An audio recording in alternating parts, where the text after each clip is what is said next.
calculatingly looked over Pei Su. "Your little Pei?" he asked. "I am," Pei Su answered. Ming narrowed his eyes and glanced at Ban Yue, taunting. "I heard you threw away your heavenly official status for a little girl." He laughed and then said, "Pei Ming, didn't you always used to say, brothers like limbs, women like clothes? Why is your descendant nothing like you? He doesn't even have a tenth of your eye for picking women.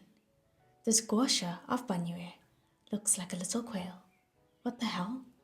Were you maybe cucked all those hundreds of years ago and raised someone else's spawn?" He laughed again. "Nothing but nonsense," Pei Su said, then shot a blast from his palm. Kermor also leapt into the air, roaring, "We are sworn enemies." Ming shouted, "Hey, big guy, we're on the same side." Kermor turned his head back and saw Ming jumping up. He transformed into a long-bladed verdant sword and flew into his hand. Kermor opened his large palms like iron fans and clutched onto the hilt. A black aura instantly exploded from his giant body. A menacing corpse taking a demonic sword in hand was like a savage beast growing venomous fangs.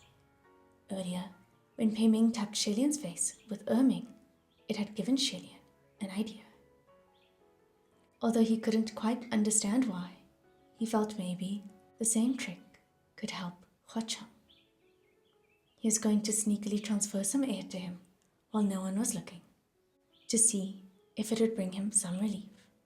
However, watching the dire situation unfold, he couldn't help but shout, "Watch out!" It was awkward for Pei Ming to join the fight, so only Pei Su and Ban Yue banded together to attack. While one was sharp and direct, and the other agile and eccentric, just their physical strength wasn't enough. Pei Su had no spiritual power, and Ban Yue possessed no aggression. Facing Kermor, who had both spiritual power and aggression, they were feeling the strain. Ban Yue had just been berated by Kermor, so she was too embarrassed to throw any more scorpion snakes. But Pei Su had no such concern, and threw snakes out like rain, while Kermor roared unceasingly with fury. It was only thanks to the protection of Ming sword aura that none of those snakes dared approach. After Shilian watched the fight for a while, he began to relax. This was because he could tell Kermor and Ming didn't match well.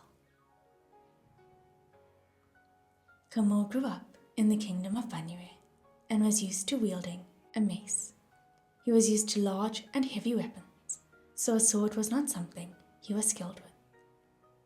Even if he possessed unimaginable strength and the weapon in hand was incomparably sharp, together they might not be able to unleash their full capabilities and wouldn't be able to learn the tricks of the trade immediately.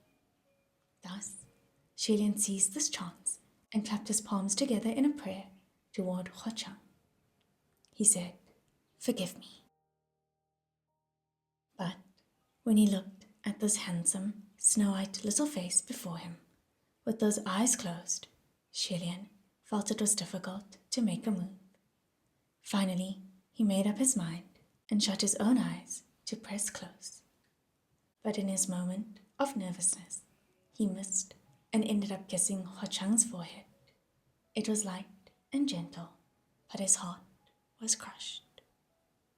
Next to him, a voice spoke up. "Your Highness, you've gotten it wrong. What's the use in kissing the forehead?" Shilian almost fell over from shock. When he turned his head to look, Pei Ming was crouched down next to him. Sounding unusually indignant and resentful, Shilian said, "General Pei, can you not look?" Pei Ming raised his hands. All right, I won't look," he said. Then he turned around to watch the fight on the other side. After observing for a while, he piped up, speaking to Kermor. You don't use swords like that. If you don't know how to use swords, then don't use them. Naturally, Kermor didn't understand, but the Ming Guan in his hands said, "Yeah, unlike you, who personally snapped swords and can only stand around uselessly while criticizing." Just as he yelled, Ming suddenly flew in and entered the brawl, landing in front of Kermor. Kermor swung the sword, but there was an exceedingly crisp clang. The strike didn't hit anything, and when he looked down, he was dumbfounded. The Ming Guan sword in his grip was snapped once again. Seizing this chance, Pesu threw another large wave of scorpion snakes over, like spilling a large vat of dye, covering Kermor with dark wine red from head to toe. He growled as he desperately tried to smack those slippery snakes off his body. Ming, on the other hand, looked down at that sword and said, "You know my techniques inside and out, and naturally, I'd know where you'd break the easiest." Banyue dropped from the sky with 2 pots raised. Without a word, she plummeted with the mouths of the pots facing down, trapping and detaining the shocked Ming Guan and the roaring Kermor within. With this, Shilian finally breathed a sigh of relief, inwardly remarking, "More people definitely get things done faster." Banyue sealed the clay pots and shook them in her hands, pressing her ears close to listen for the echoes inside. Shilian hastily chided, "Banyue, stop playing around. Put them away and be careful not to let them escape." Banyue nodded. She crouched in front of Shilian and looked at Hua Chang. "General Hua, is this your son?" she asked. Shilian smiled and said, "Regrettably, he's not." But soon he couldn't smile anymore. Banyue owed and said, "I saw you kiss him earlier and thought that he was."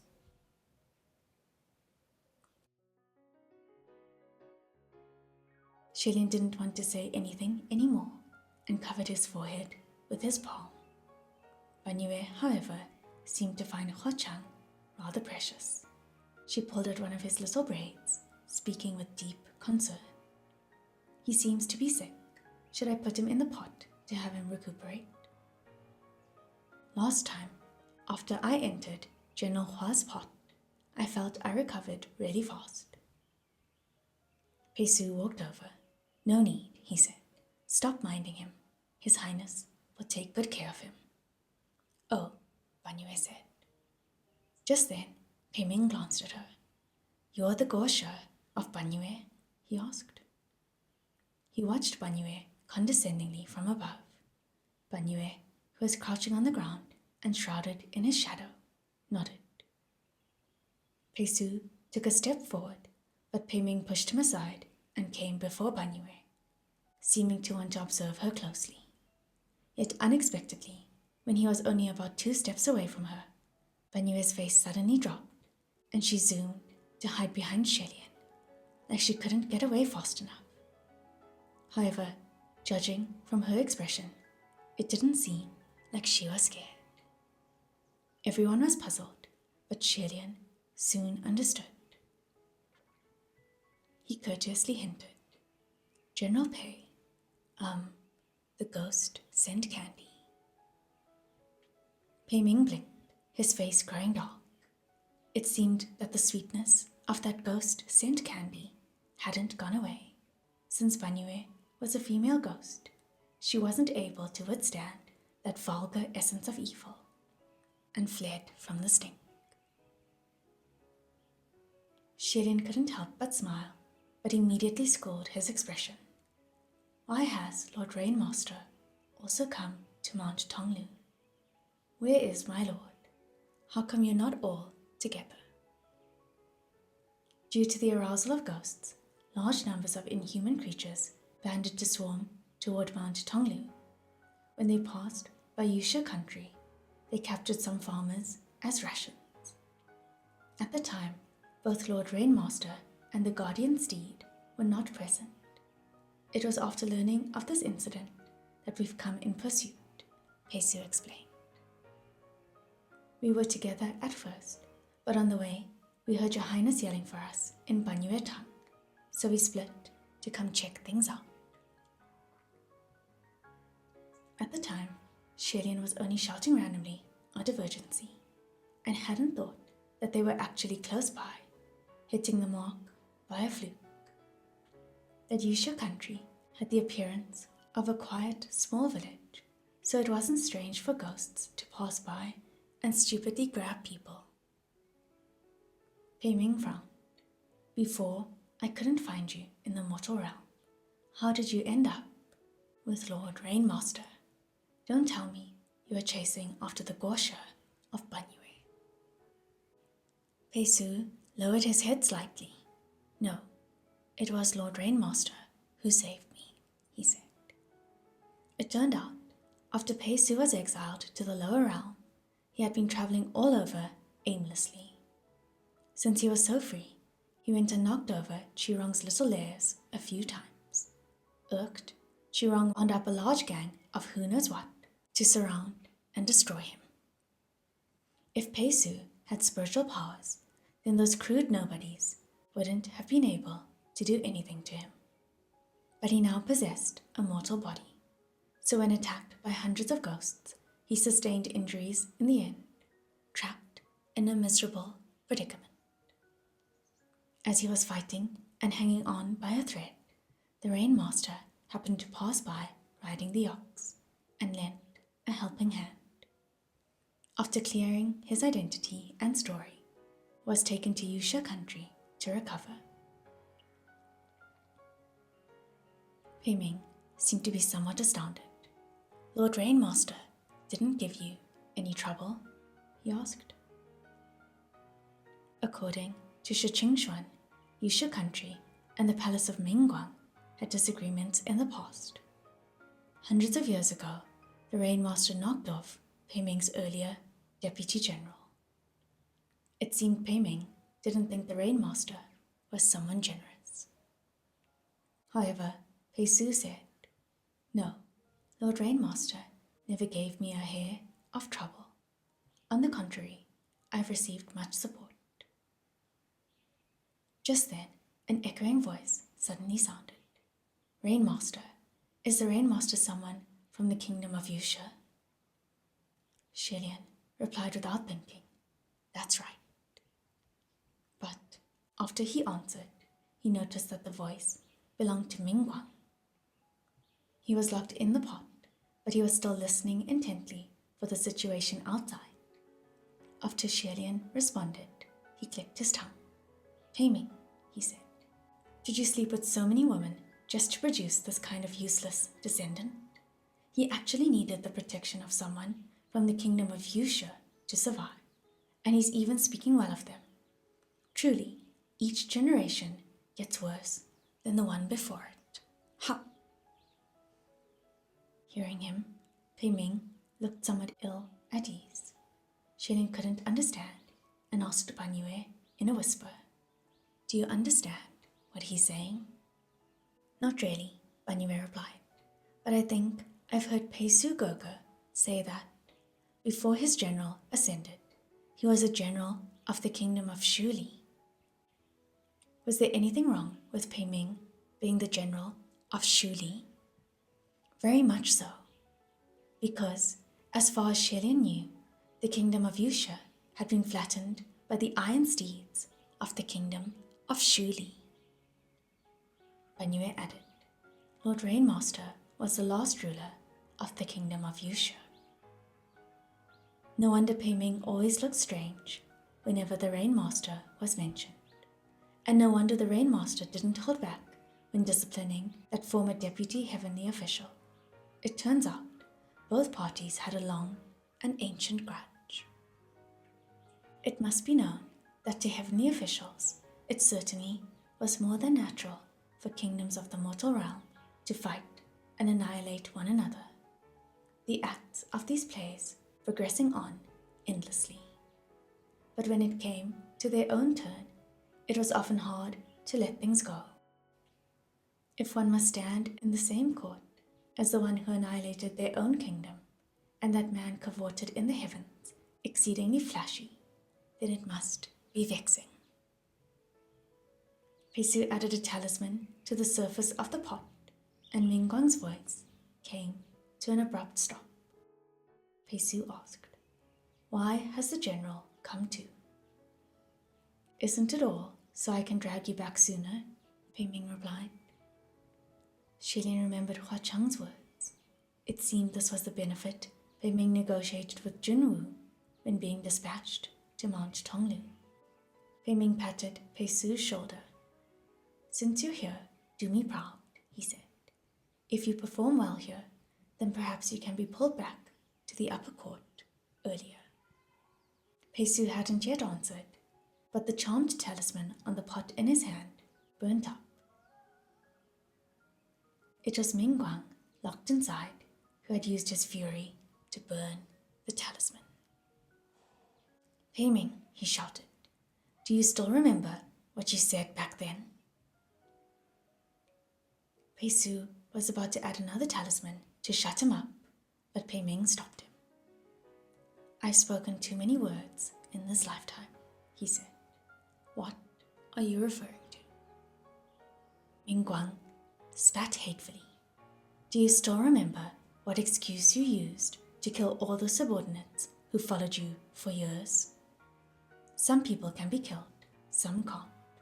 Some things can be done, some can't. Sounding like you possess the heart of Buddha, forgiving of all. And now? Did you think no one knows what despicable deeds your little Pei has done?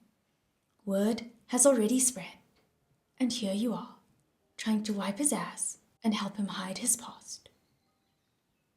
So the brothers who followed you to the battles from the north to the south deserved to die, but when it came to your descendant, he didn't. Someone like you, who tosses used clothes and ditches used limbs, is your little Pei a gem, and the rest of us weeds?" He roared furiously and mindlessly, but Pei Ming listened to the end. He suddenly said, "You're not Ming Guang." The pot instantly became silent. A moment later, Ming Guang's resounding voice came. "What bullshit are you spouting? Have you not seen whether I'm Ming Guang? Did you not see my form?" However, Pei Ming stated with conviction, "No, you're not Ming Guang." The voice inside the pot was grouchy. "Then who else can I be?" Pei Ming took the pot from Pei Su's hands, sounding sure. "I think you're wrong, Guang." When the name was called out, that pot fell into complete silence. Hearing this name, Pei Su's eyes widened slightly. Shilian asked, "General Pei Jr., who is this wrong Guang?" Pei Su snapped out of it and was a little hesitant before he answered. Before the general ascended, he was the deputy general who followed him the longest and the most capable subordinate. And so Shilian finally learned the story behind the general who snapped his sword. Back then, when Pei Ming was still mortal, he was successful in the battlefields of both love and war. A general who was constantly victorious for decades without a single defeat to his name. There was naturally his own courage and skill involved, but the support of his deputy general couldn't be dismissed. This deputy general was named Rongguang. Rongguang was famous for cunning deception and manipulation. Although the two had very different personalities and styles, they had known each other since they were young, and their collaboration was unexpectedly good. One in the light, one in the shadows. Their relationship spanned years, a friendship made of steel. Pei Ming's sacred sword, Ming Guang, it was a name they came up with together, a combination of the homonyms of Ming and Guan from their own names. Ming knew how to fight wars, and in a chaotic period of history, knowing how to fight wars was much more important than knowing how to make money or anything else. So naturally, he continued to rise in rank. However, no matter how high he climbed, the highest he could go was general. There could be endless honorable and esteemed titles to be hung before the word general, but there would always be another sitting on his head. Before the king, he must bow and kneel.